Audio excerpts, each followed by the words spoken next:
Hello विद्यार्थियों, good morning. वैसे तो देखा जाए तो ये अपने चैप्टर का अंतिम सवाल है, अंतिम टॉपिक है। फिर भी और बहुत सारे छोटे मोटे क्वेश्चन मिलेंगे जिसको मैं आपको कॉपी के पिक्चर भेज दूंगा, या कोई प्रश्न ऐसा होगा जिसको हल करवाना होगा, बताना होगा, मैं बता दूंगा। किसी भी संगठन में समन्वय की आवश्यकता क्यों पड़ती है,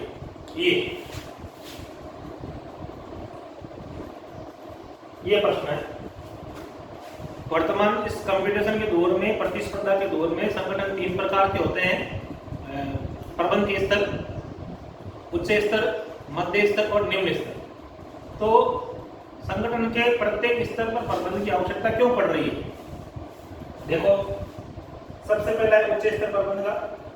उच्च स्तर में संगठन के उद्देश्य जो हैं उनको प्राप्त करने के लिए समन्वय की आवश्यकता पड़ती है।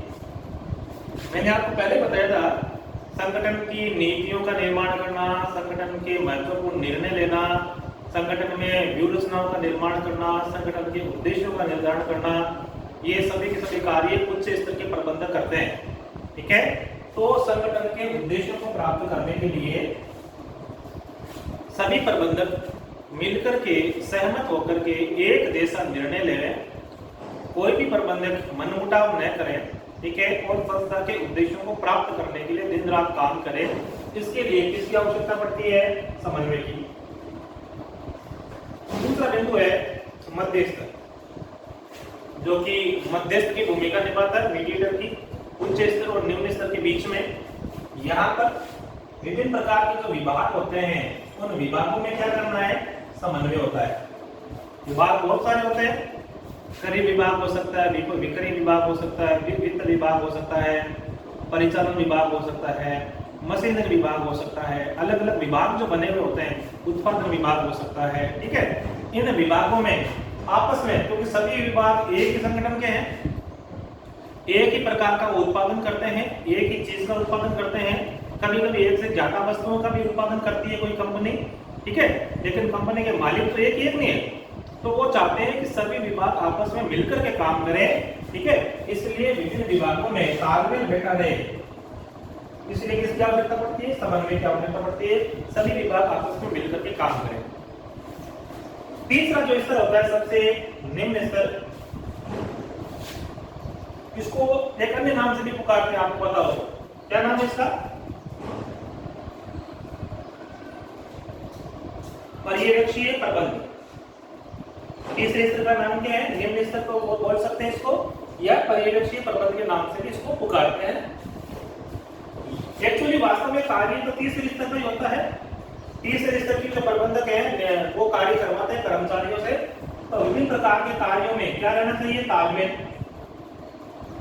सारी तो योजना अपनी उच्च स्तर के प्रबंधकों ने बनाई है, मध्य स्तर के प्रबंधकों ने इन योजनाओं को समझा है, और ये योजनाएं लागू कहां पर होगी? सबसे तीसरा जो निम्न स्तर है वहां पर। तो सभी प्रकार की योजनाओं में क्या बना रहे? समन्वय बना रहे। जैसी योजना ऊपर के स्तर पर बनी है, वैसी की वैसी योजना यहाँ पर कार्यान्वित हो, और उसी योजना के अनुसार काम हो। अलग अलग तरीके से काम ना हो, अपनी मनमर्जी से काम ना हो, ठीक है, और सभी कार्य सुचारू रूप से संपन्न हो। इसके लिए किसकी आवश्यकता पड़ती है? समन्वय की आवश्यकता पड़ती है। समझ गए? तीनों स्तर पर अलग अलग प्रकार हैं। यहाँ पर उद्देश्यों को प्राप्त करने के लिए, विभागों में समन्वय करने के लिए, और सही तरीके से कार्यों और योजनाओं का जो है वो संपन्न हो, वो सही तरीके से काम करते रहे, इसलिए समन्वय की आवश्यकता पड़ती है। आगे 3 बिंदु है यहाँ पर अलग अलग प्रकार के कि समन्वय की आवश्यकता क्यों पड़ती है। संगठन का आकार पहला बिंदु है। संगठन का आकार जैसे जैसे बड़ा होता जाएगा, वैसे वैसे अधिक कर्मचारियों की आवश्यकता होगी, और कर्मचारियों की सबकी जो संस्कृति है, इतिहास है, काम करने का तरीका है, उनकी भाषा, वेशभूषा, खान पान, बोली, सब कैसे होते हैं? अलग अलग होते हैं। ठीक है, तो संगठन का आकार बढ़ने के कारण संगठन में जो है वो समस्याएं ज्यादा आती है, और उन समस्याओं का निपटारा करने के लिए किसकी आवश्यकता पड़ती है? समन्वय की आवश्यकता पड़ती है, ताकि कार्य सही तरीके से संचालित हो। दूसरा बिंदु है कार्यात्मक विविधीकरण। कार्यात्मक विविधीकरण का मतलब होता है कि जब संगठन बड़ा होता है तो उसमें विभाग ज्यादा हो जाते हैं, डिपार्टमेंट अलग अलग हो जाते हैं, और उन अलग अलग डिपार्टमेंट होने की वजह से कार्य बढ़ जाता है।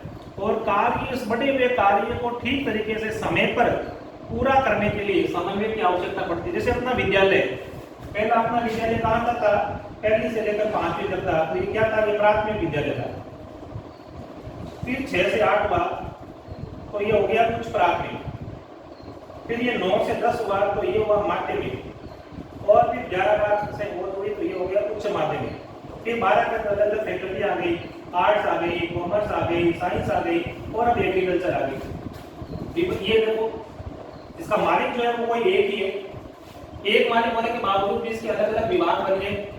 इन इतने बड़े विभागों में समन्वय रखना और सभी विभागों के कार्य समय पर पूरे हो, इसके लिए किसकी आवश्यकता पड़ती है, समन्वय की आवश्यकता पड़ती है।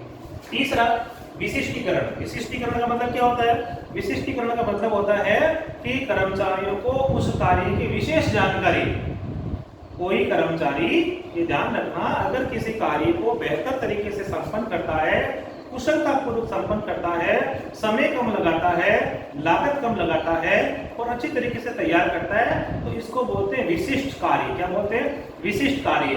तो किसी भी कर्मचारी के विशिष्टीकरण का मतलब उस विशिष्ट कार्य का हम लाभ उठा सकें, अपनी संस्था में उसका सहयोग ले सकें, इसके लिए किसकी आवश्यकता पड़ती है, समन्वय की आवश्यकता पड़ती है। अर्थात प्रत्येक व्यक्ति जब समन्वय के माध्यम से, तालमेल के माध्यम से एक विभाग से दूसरे विभाग में सहयोग करता है, तो वो अपनी पूरी ईमानदारी और कर्तव्य निष्ठा का पालन करते हुए सहयोग करें। जिस प्रकार से वो अपना कार्य कर रहा है, अपने लिए काम करता है, वह दूसरे विभाग के कर्मचारियों के लिए भी वैसा ही कार्य करे।